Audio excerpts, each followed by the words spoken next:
Awesome. Thank you, Nima. Thank you for being here. Thank you so much.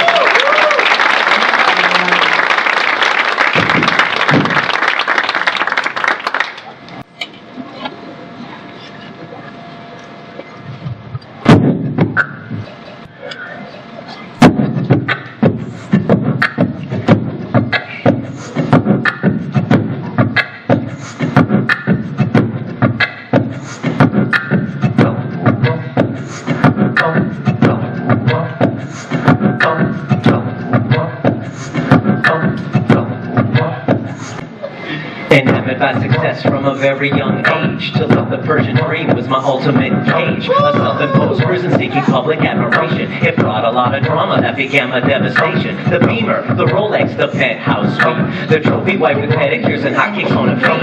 Ain't nothing wrong with that, but that's all there was to me. A man without a mission with a DC degree. Am I good or am I evil? Live for praise from the people. Addiction to the fame is the work of the devil. I wanna make a splash, not just live for the cash. The struggle in my mind is the battle with my ego. The battle, the battle, the battle with my ego. The battle, the battle, the battle with my ego. The battle, the battle, the battle with my ego. The battle, the battle, the battle with my ego. Tragedy of life was what I went through. To get my spirit straight was what I had to do. Turn my losses into gains, put my focus on my brain. Formulated a method to help others through pain. 1, 2, 3, people look at me. Crazy Dr. Nima putting focus on he. Who wanna learn the method that allow you to be physically strong and mentally free. Am I good or am I evil? Live for praise from the people. Addiction to the fame is the work of the devil. I wanna make a splash, not just live for the cash. The struggle in my mind is the battle with my ego. The battle, the battle, the battle with my ego. The battle, the battle, the battle with my ego. The battle, the battle, the battle with my ego. The battle, the battle, the battle with my ego. I'm busy with this busy, got no time cause I'm busy with my hands and my heart. Turn on power like it's crazy.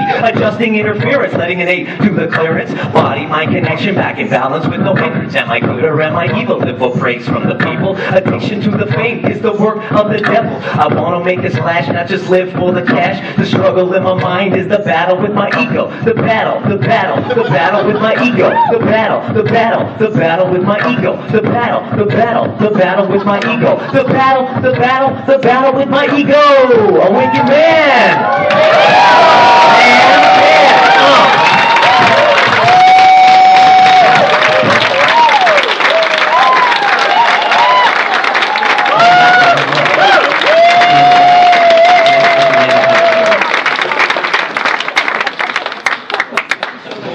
Thank you.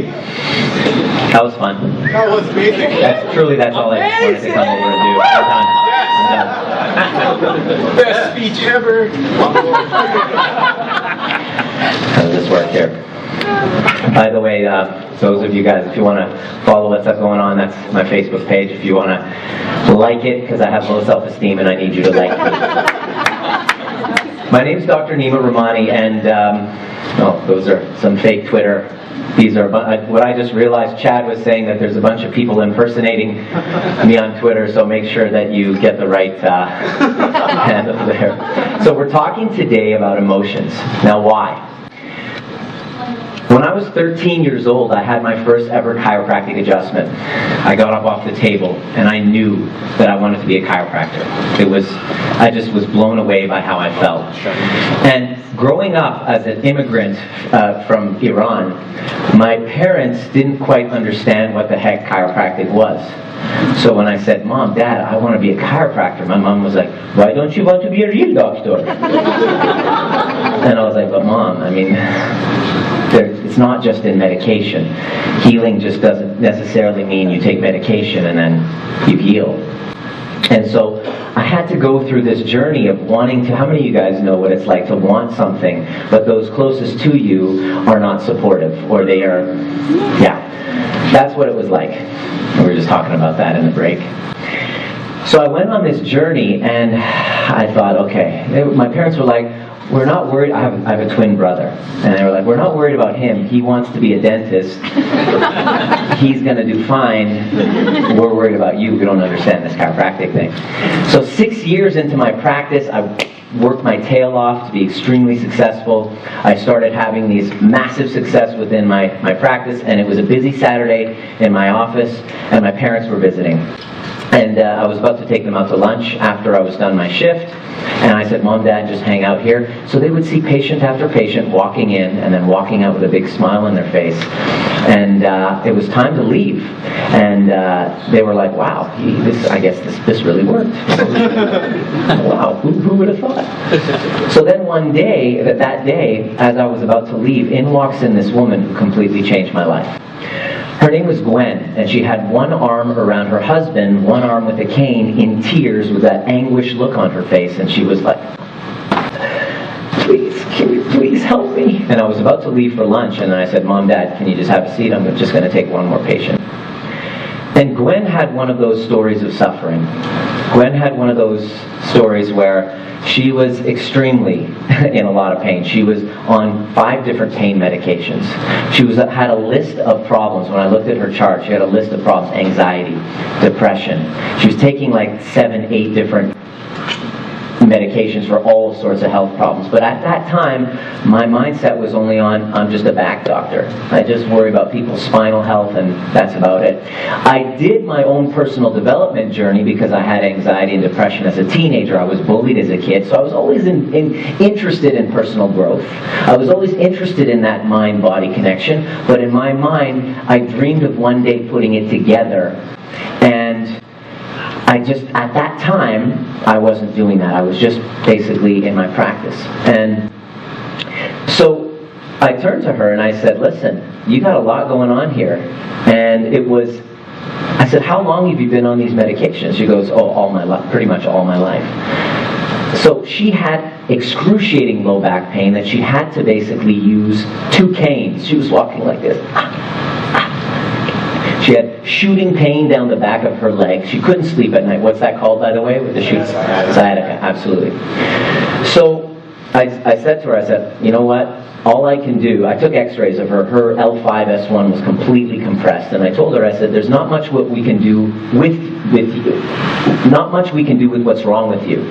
But there is an innate ability in your body to heal. And what I'm going to do, my job as a chiropractor, is to release that impulse within the body so that your body can start to heal on its own. She says, okay. So I gave her her first adjustment. She got up off the table and said, oh my God, I can see better. And she started taking her first couple steps, and she's like, oh my God, it's a miracle, it's a miracle. Without a cane, without anything. It's a miracle. She starts crying. She walks up to the front desk. Her husband is standing there. She's crying. He's crying. I'm a bit of a wuss. So I'm crying too, like a little schoolgirl. And I turn and I look at my parents. They were sitting right there and they saw the whole thing. I went and I embraced them all. I looked over. My parents were wiping the tears, and I thought, fuck. What a day for something like this to happen. So onward and upward I went, and I worked with Gwen over the next 3 months, and I saw her health completely turn around. She was off of all of her pain medication, but at that time, I never spoke to her about her stresses. I never spoke to her about all of the challenges that she'd gone on in her life. She was one of those people, you guys know what I'm talking about, maybe it's some of you in here, nothing personal. She said, oh, Dr. Nima, I've had a really shitty life.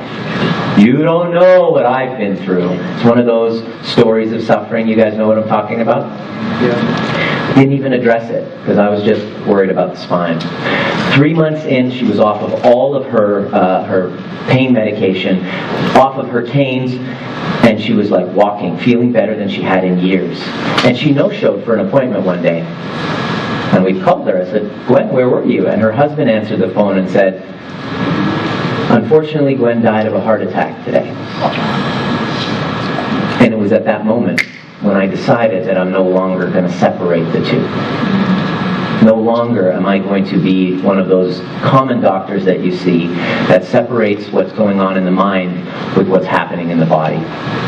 And I made a commitment, and that was about 5 years ago, that I was going to find a way, some way, to put the whole thing together so that people could not only heal structurally, but also make adjustments above atlas, which is the first vertebrae up here.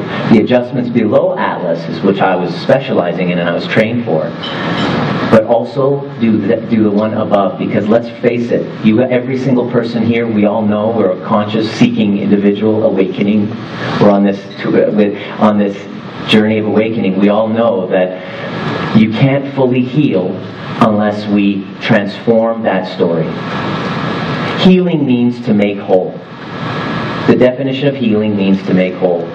So if you look at our current healthcare system, we have chronic illnesses at skyrocketing rates, and the amount of medications that we're taking is just going through the roof. In fact, there are people right now in suits and ties strategizing on how to get more drugs into more people. Is that making us any healthier? So I decided that I was going to start to somehow, I didn't know, but when the whys are big enough, the hows will take care of themselves. Somehow come up with a way of putting everything together.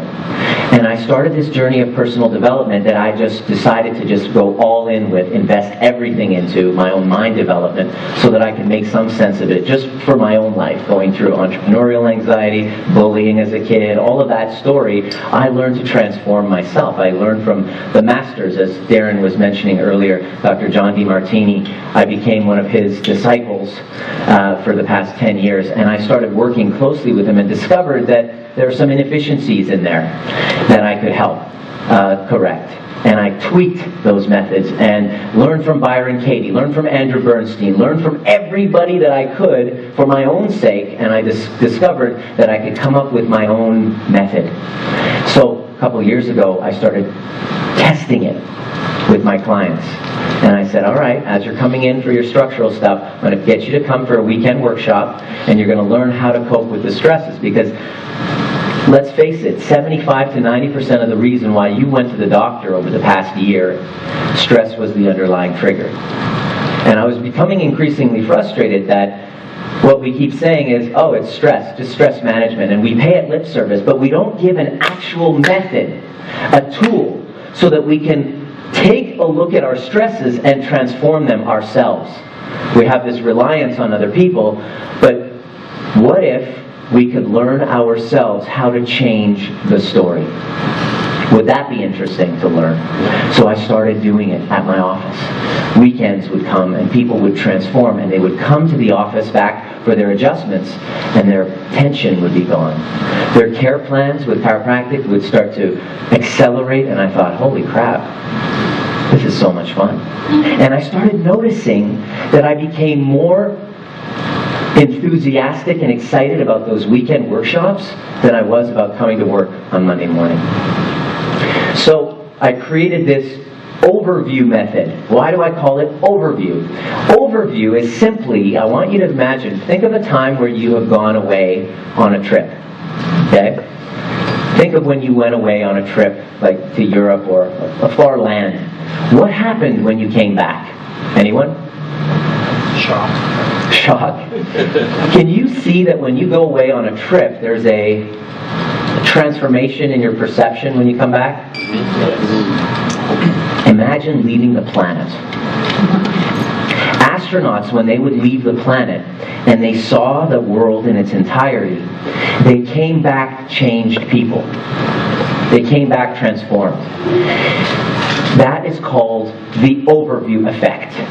The overview effect is a cognitive shift that people would make when they would travel the world, leave the planet, and come back, and they had this immense desire to do something, to make some sort of a transformation on that pale blue dot.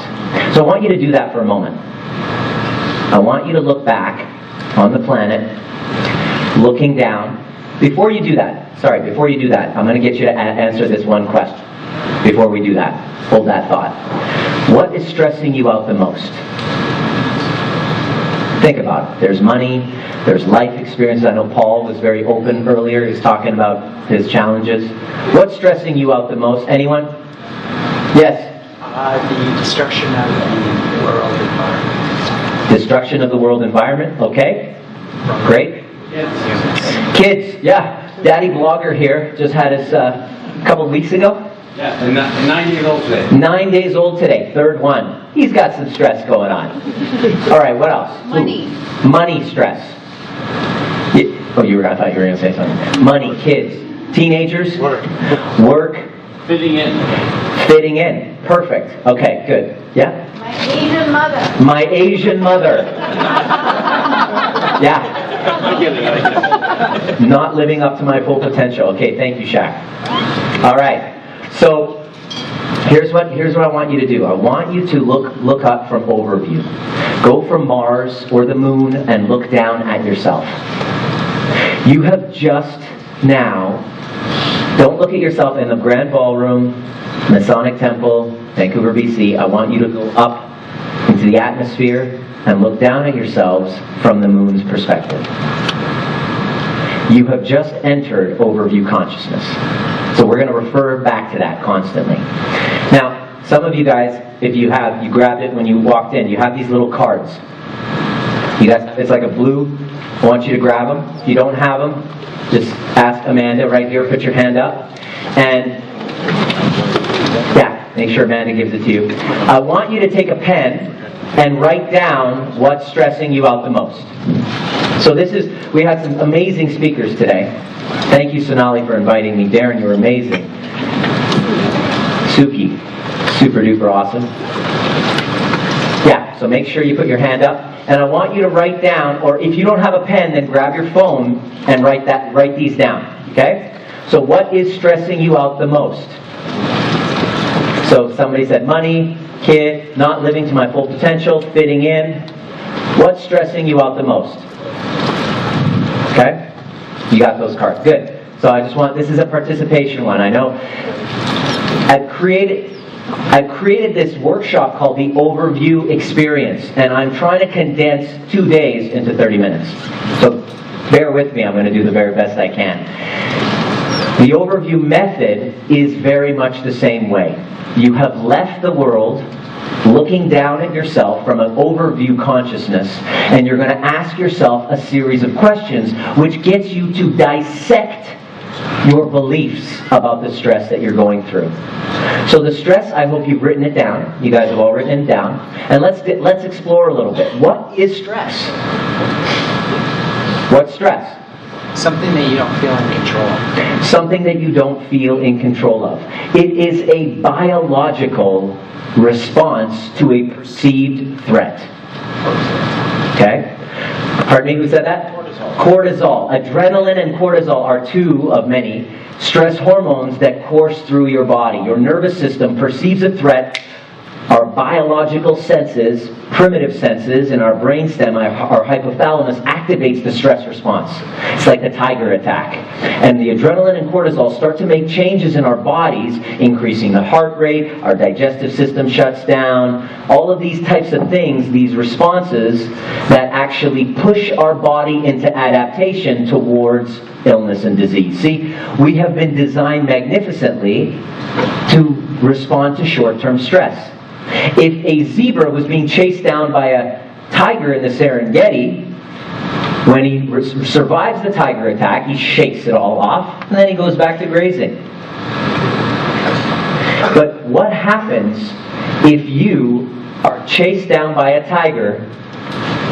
Us humans are so smart, we can take a tiger, a perceived tiger, and it's running after us 3 weeks, 4 weeks, 5 weeks, 6 months, 5 years. And what happens after being chased down by a tiger for 5 years? Post-traumatic stress. Post-traumatic, yeah. Pretty much every chronic illness is a post-traumatic stress condition. That trauma can be being fired from a job, a heartbreak from a lover, a death of a family member. And the interesting thing is we all go through them, but us men, when we go through them, we are not really encouraged to process how we feel and our emotions. Say, man up! Quit being such a pussy! Be a man! Be a man! Ever since we were young, gentlemen. How you guys know what I'm talking about?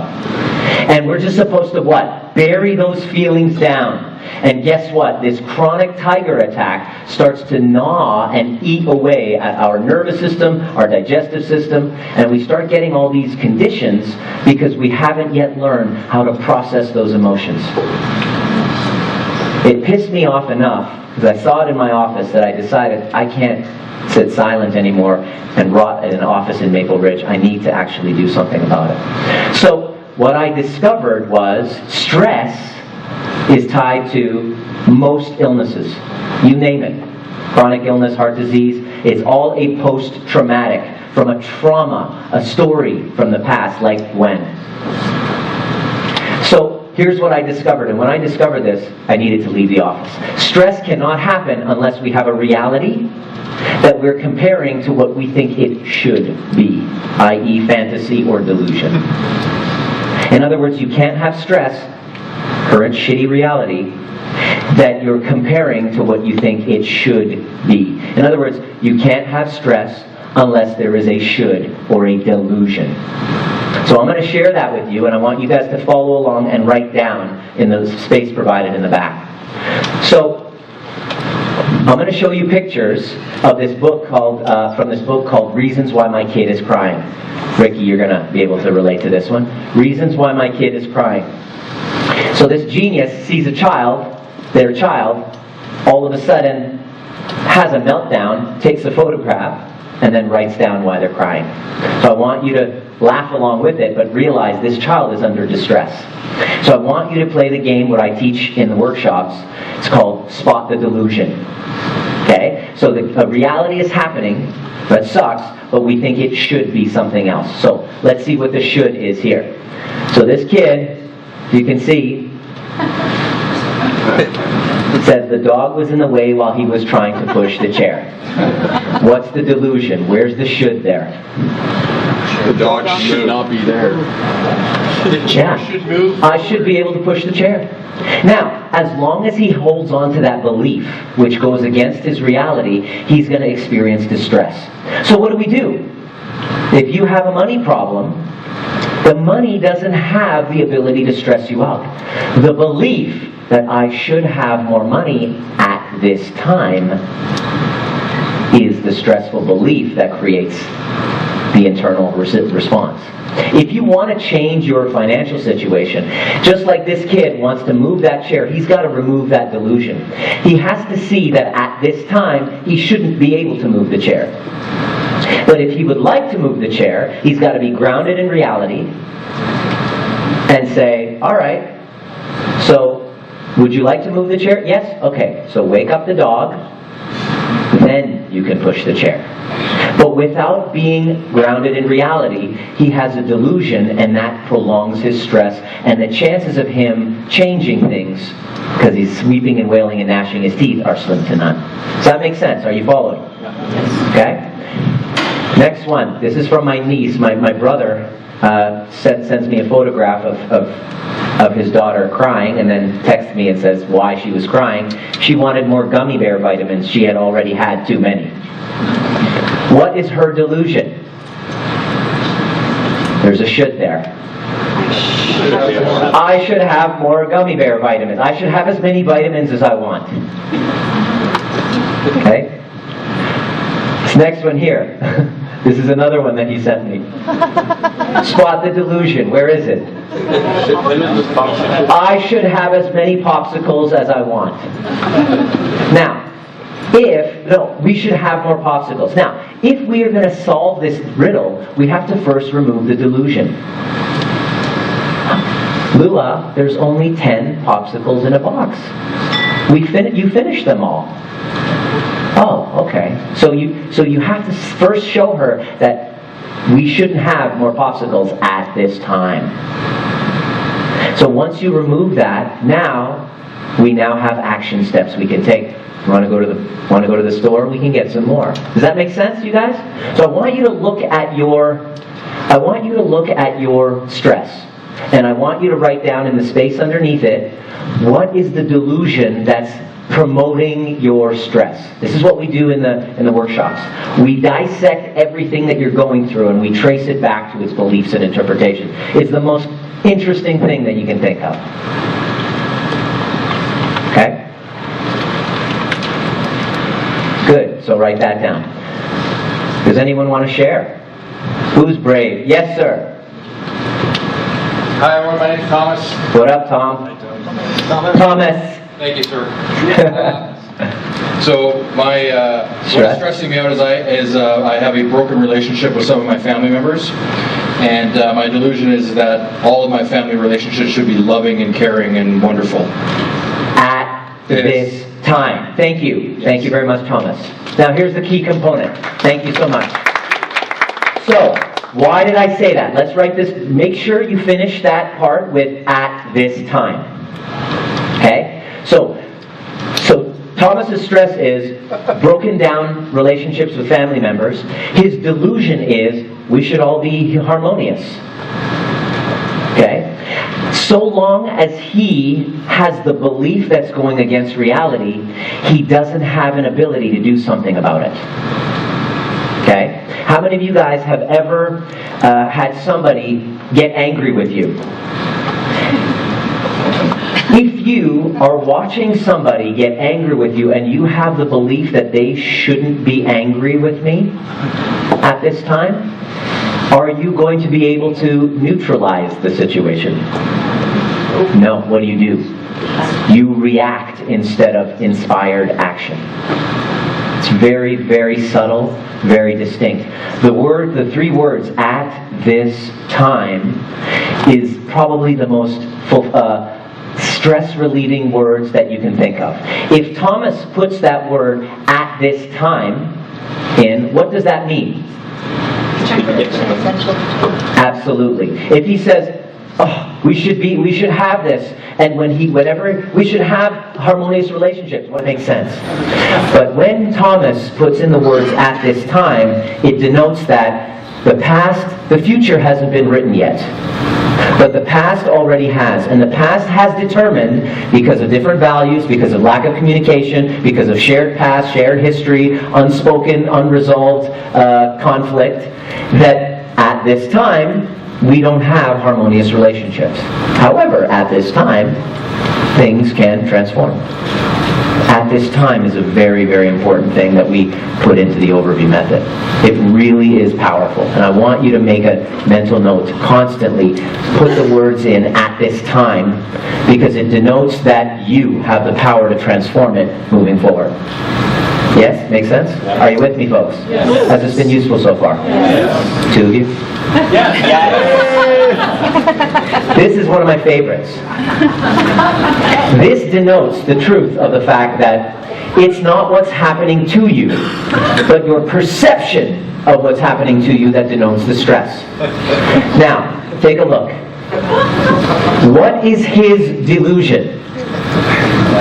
He should have a leg hole to himself. I should have my own frickin' leg hole. Okay, now look at this. He has the belief that I should have my own leg hole. The environment doesn't match his belief, therefore we have a stress response. If I were to take a swab of his saliva, we'd see very high cortisol levels. She does not give a shit.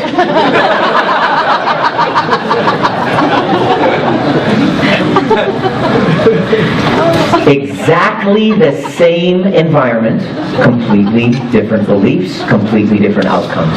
That's why two people can be in a traffic jam, stressed to the one of them, white knuckled, stressed to the max. The other one next to them,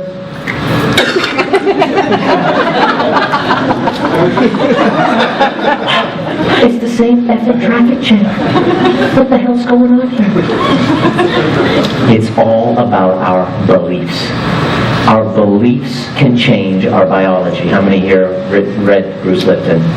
He's my man Bruce. Got to meet him last year in New Zealand. It was a great moment. We had a 20-minute conversation. I told him about the overview method. He's like, "You go." He's speaking. He's one of the teachers at the New Zealand Chiropractic College, which I'm going to be back in September to speak there.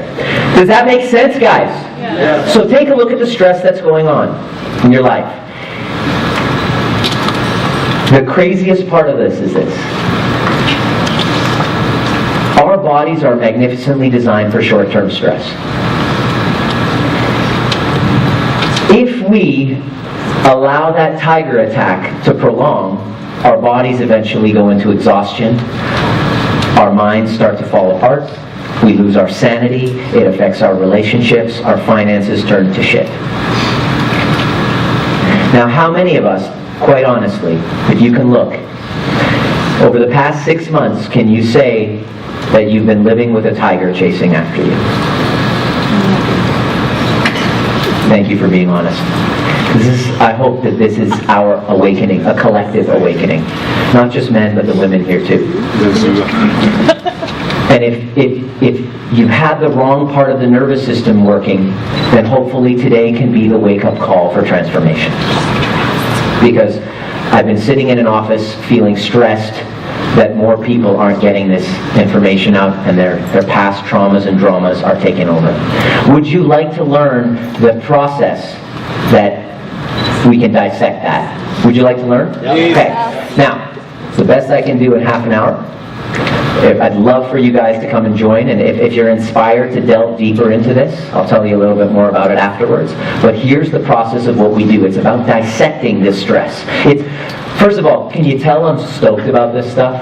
Can you see how after I have been able to help transform someone with PTSD or anxiety or depression, that coming back on a Monday and saying, how's your back pain, was making me a little bit crazy because I wanted to go deeper, especially after an experience with Gwen like that.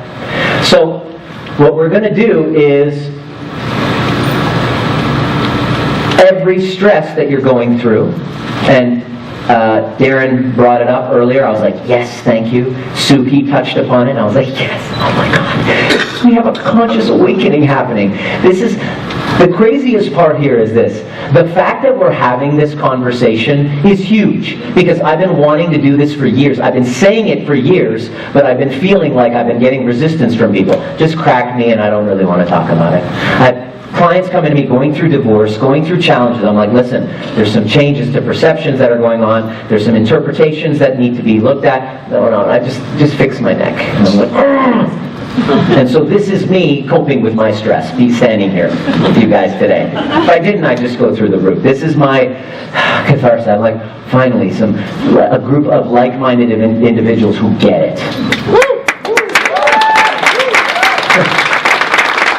It was driving me insane, so I'm so glad to be. This is my therapy, actually. I'm right? It's like there, right there. So, take a look. Every stress that you're going through, the ones you wrote down, whether it's the money or whatever, get into overview right now. And look down at yourself in that stress that you wrote down. You're going to ask yourself, what is my interpretation? How am I making this about me? What story am I making this about me? It usually comes with an I am statement. So take a look. I'm giving you, from the Overview Experience Workbook, a few of the most common ones.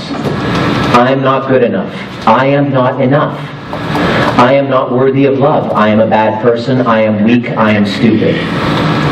So, not living to your potential, Shaq. Okay, great. How many guys can relate to Shaq? Not living to your potential? Yeah. So you're not alone, my friend. Because I'm not living to my potential, what story am I making about myself? So go ahead and write that down. Money problems, okay, so what's stressing you out? Money problems. So how are you making this about me? I am not enough because I don't have as much as this guy. What's going on? I don't have the relationship. Well, because I'm not worthy of, clearly I'm not worthy of love. See, an event is happening that's neutral, but we turn around and we make an interpretation about it, don't we? But unfortunately, men are not taught how to go into this and figure this shit out. To get in touch with ourselves. This is critical. It's my dream. This stuff can be taught to a teenager. It's so easy. It's my dream to make this a curriculum in high school, and part of the curriculum as an elective in high schools.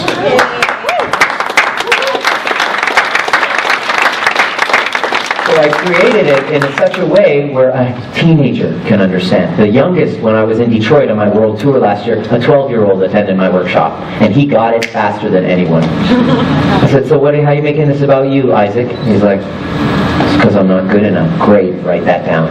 So please write that down or get that in there. Next part. This is where the feelings come. Because you made that interpretation, this is causing you to feel a certain way. Now, I'm going to give you a bunch of feelings and emotions. Okay? Bunch of feelings and emotions. Suki brought up several of them earlier. I was like, yes, yes. Abandonment, betrayal, injustice, rejection. I was like, bingo, bongo, boongo. What I've observed, how does that make you feel? People are like, I'm sad and I'm angry. Yeah, I get it. You're sad and you're angry. But look deeper. Look deeper than sad and angry. I'm giving you a bunch of them here. Take a look.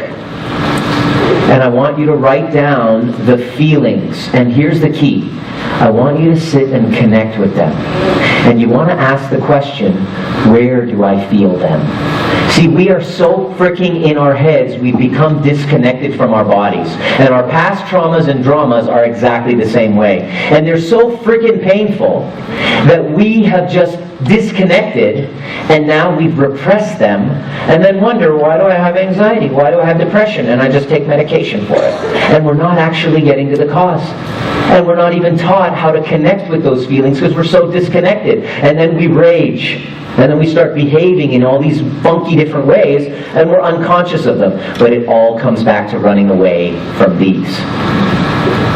Does anyone want to share some of the feelings? I've got almost all of them. All right, Bobby, thank you for being honest about that. So, here's the important part. This is what we do in the workshops. Connect with those feelings and ask, where do I feel them in my body? I had one lady, she in my workshop, and she had cancer. And I said, so when you got the diagnosis, this is the scene that we were working on, when you got the diagnosis, what did you feel? She goes, I felt ashamed. I said, that's interesting, because it's her interpretation of it, right? I said, oh, that's interesting. And I said, okay, go ahead and feel that shame. And she just starts crying and shaking, and she goes, I go, where do you feel that? So where do you feel that? She goes, around here. Then I asked her the next question, which I'm going to get to. Go back to your earliest memory where you felt shame. And all of a sudden, she went like this. Turns out, she had a 7-year sexual relationship with her father from age 7 to 14. And he died several years ago, but for 50 years she's been holding on to that resentment. And when she sat there, and she goes like this right away, whenever your body and mind are totally linked, you can't convince me that the two are not linked. Her body language went like this, and I said, can you tell me where the location of your cancer is? And she goes, right here. So when I ask you, where do you feel it in your body? Where do you feel trapped? You say here. Where do you feel guilty? You say here.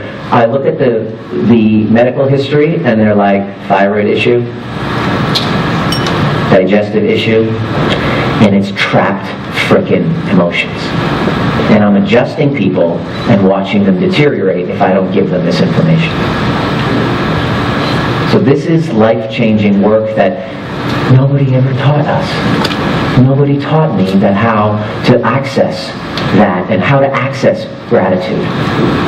So the next question is where the seat of all of our addictive behaviors come up. So I'm going to turn it around and ask you this. How do you act when you feel that way? This is called the awakening. The awakened man or awakened woman, most of the time we are unconscious of our behaviors, aren't we? Mm-hmm. But what ends up happening is, when you ask this question, how do you act when you feel that way? You have guilt. I withdraw. I smoke. I cheat on my partner. I have sex constantly. I play games. I drink, I eat, I stay in bed, I seek approval. These are the unconscious behaviors. Every time you go to a therapist or a self-development thing, you're trying to change these behaviors, which are unconscious. But what I discovered was that these behaviors come from feelings and interpretations, which we're trying to run away from, which come from our beliefs, the shoulds. So without changing the shoulds and knowing what our values are and connecting to that, we will never change our behaviors. And then we get sick, stressed, and stuck. And then we take pills. Pills don't teach skills. That's my next rap. So, is this interesting or what? So, here's the thing. I was so fascinated by this that I decided that if I don't emerge and follow my dream and practice what I preach, I'm telling every patient of mine, listen, this illness or whatever is trying to get you to push yourself to level up and follow your dream. And then I look in the mirror one day and holy shit, I'm a friggin' hypocrite. Because I'm telling everybody to do this, but I'm not doing it myself. So last year I took off on a world tour, threw caution to the wind and said, guys, we're going to change everything. I'm changing my career. And in 2 months, in 6 weeks, is my last day as a chiropractor.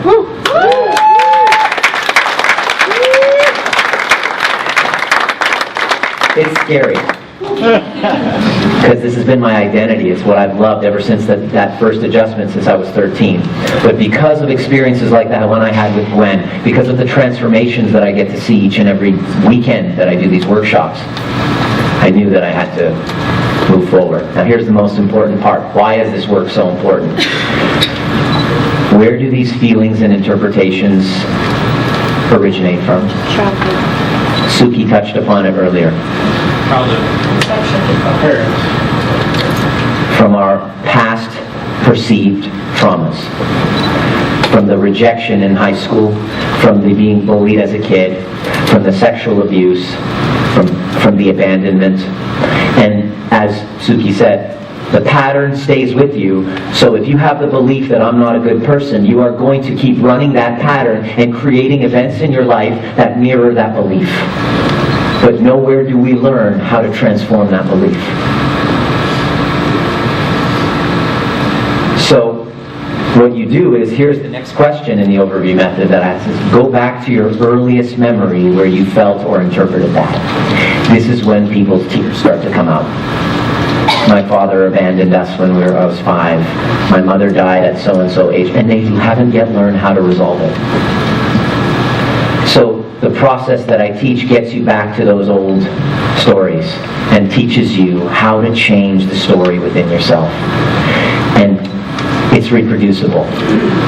I didn't realize this, but after I took off last year in 20, 30 different cities around the world, Europe, Australia, I had 15 people so inspired by it came to Vancouver a month ago to learn how to facilitate others through this method. It happened like too fast. We're still trying to keep up with the demand. So I just thought, you know what, this is going to be very interesting. It might not work, but I'm going to do it. And so I know that being a teacher is my highest version of myself. And so part of my journey and my purpose is to help people connect to their purpose. Because if you haven't transformed your story about those things, there's a fog that prevents you from seeing why you're here. There's a fog that prevents you from understanding why you're stuck, why you're sick, why your body's not functioning. And there's a highest version of you that is dying to get out. So I encourage you to join me. It's the 28th and 29th of May. And we talk about how to dissolve your greatest stress in today and in your past. We change your story and to master your emotions. It's 8 a.m. to 6 p.m. Saturday and Sunday. There's only room for 10 spots left. But I wanted to say, Paul, I'd like to invite you as my guest. You're in? Thank you. Paul is going to be my guest, so there's 9 spots left. So you're going to have to talk to later. No, not right now. Okay, cool. Yeah, absolutely. After. I got a couple minutes left. So yeah, I wanted to, Paul's stuck, and thank you for coming. I wanted to reward you for making that effort and join us for that. It's a room of 20 people, and we go to work and we go to town and we become like family. So there's a kind of an awakened man rate that we have, so make sure you go to the back and get that registered. We also have a home study program coming out. So it's all on that little card, and go and talk to Amanda in the back, and I have a couple facilitators and all that. Are there any questions before I shut her down? Has this been useful? Yeah. My mom, what did my mom think? She goes, what? You are leaving chiropractic? But what do we call you now? Are you a psychologist? So every step of the way I've had resistance, but they have nothing but love. They see how much I love what I do, and they're not going to stand in my way. So I'd like to end with a rap. But I just want to let you know, time doesn't heal all wounds, you do. Time doesn't heal, it conceals. And the stresses you go through reveal the parts of you that are not yet resolved, not yet healed.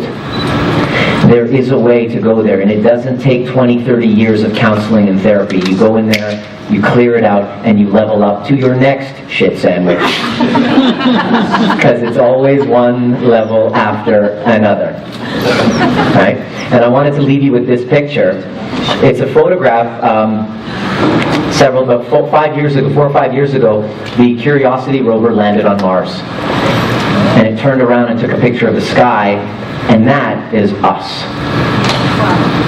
That's us. So I have this picture in my office, and I hope that you have this imprinted in your mind and you never forget it. Because when you look at yourself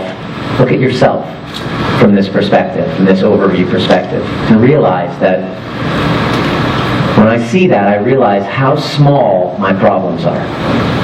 Yet at the same time, because I have the consciousness to be able to look at that I, like you, am just as vast as the universe. I'm just as big as the universe as well. So there's that duality there. That's so beautiful. And that we are here on this planet to make a splash on this planet and a dent in the universe. And you're not here to play small.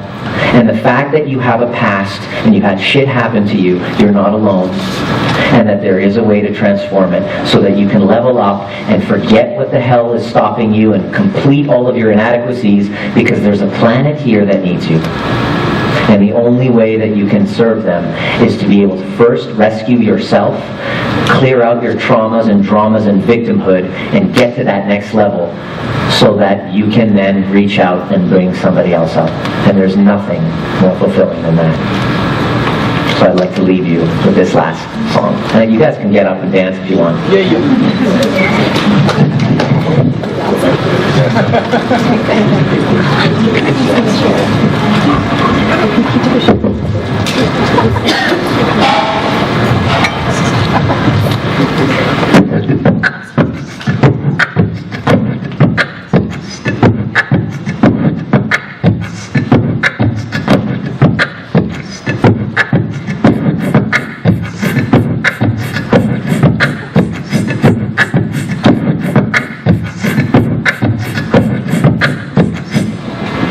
Diagnosis ID, they say you're gonna be living with it for an eternity. So take these medications so that you don't have to see the demons in your mind that you're begging to flee. You gotta work hard, you gotta wanna overcome. The task of transcending a label's not an easy one. Who would you be without this identity? Set free, would your heart be filled with glee? Project an expectation on something to be, against what history and fate had it to be. Now the past is threatening to be your destiny. I've been staying it for years, but no one's hearing my plea. Disorder transforms when you change the story. The suffering dissolves, inside you is the key. The illness doesn't have to be your reality. You got to wake up and take over the responsibility.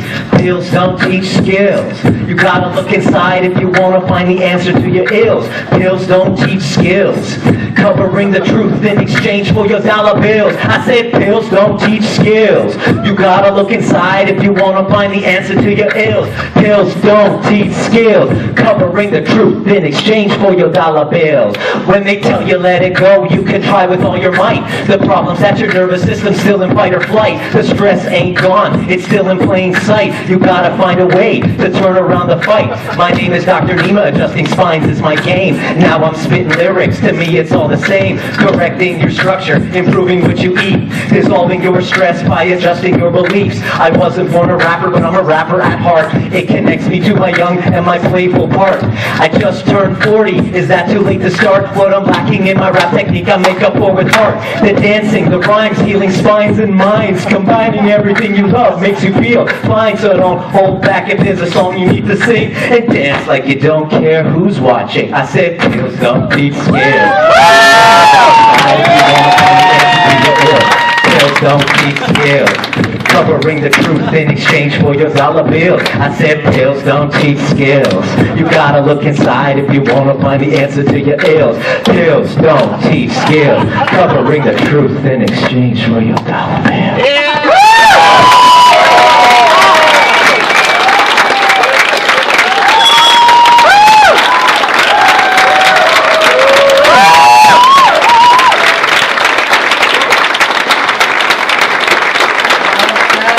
Thank you.